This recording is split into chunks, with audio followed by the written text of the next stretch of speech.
Namaste.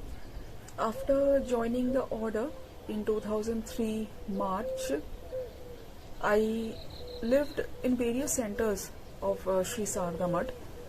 When I was living at Sister Nivedita School, one of their centers, at that time I had a very interesting spiritual experience. Before I talk about the spiritual experience itself, I would like to talk about the context. In our math, when we were taught the ritualistic worship of Sri Ramakrishna Dev, Ma Sarada Devi and Swami Vivekananda ji, we were also taught about Manas Puja, that is worshipping them with your heart, in your imagination. And we were taught that the puja, the worship that is done in our minds with our imagination, that is more potent than the physical puja. There was one very interesting incident that had happened and which we were all told at that time. It was that when Mokshapanna Mataji was the president of Sri Sarada Math, there was a South Indian nun who was doing the ritualistic worship at the Dakshineshwar Sarada Math temple. And it was a winter morning, and usually in the morning fruits are offered during the worship. And in her mind she said to Thakur Ma that it's winter, it's cold, it's morning, and in my mind I am offering you hot dosas and idli and sambar. Please accept my offer. After her daily other worship and everything, when she had finished, later on during the day, she went to Mokshapanna Mataji to offer her pranams.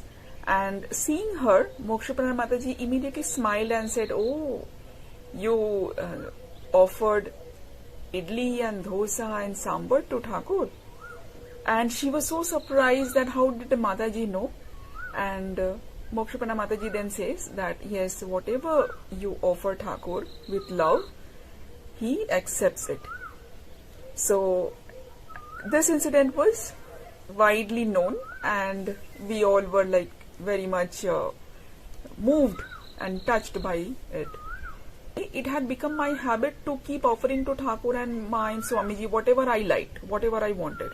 If it was winter, I would offer something warm. It was summertime, I would offer something cool. So on that day in the morning, because it was summertime, I offered chocolate, ice cream, chocolate kulfi, chocolate cake, and this and that. And I said, I'm very lovingly offering you all this, especially to Swamiji, because he liked. I thought that he liked. Usually our eyes are closed in meditative posture when we are offering the food to them.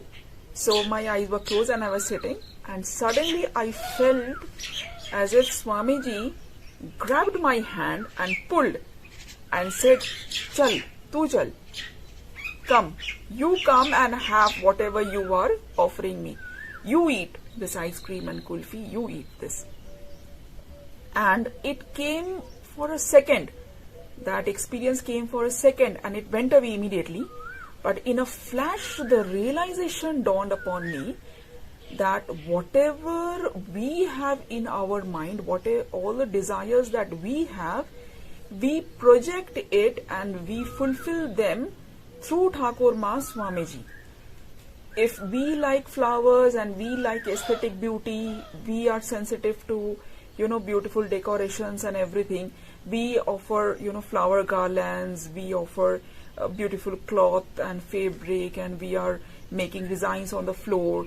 We are offering good food. But whatever we are offering, the basis of it all is the desire behind it in my own mind. And I immediately in my mind, I folded my hands and I said, "I'm so sorry, and I hope I don't repeat this mistake again." Now, one thing to be noted here is that all the sadhakas have their own path of evolution, their own different path of evolution. Each one of us has to follow the voice that comes from within. Oftentimes, it's not that Thakur is coming or you hear the voice of Thakur or Swamiji. Often it comes like an intuition. and you feel that you have to do something to proceed in order to proceed spiritually.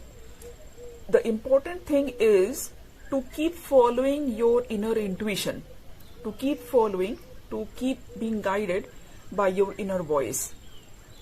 And whatever it says, trust it, trust the voice, and you will keep proceeding. So this incident is not meant for everybody. It's just my own personal experience, my own spiritual experience. It was the way I had to learn and I had to proceed. But each one of us has to follow their own inner guidance. Jai Thakur, Jai Ma, Jai Swami Ji.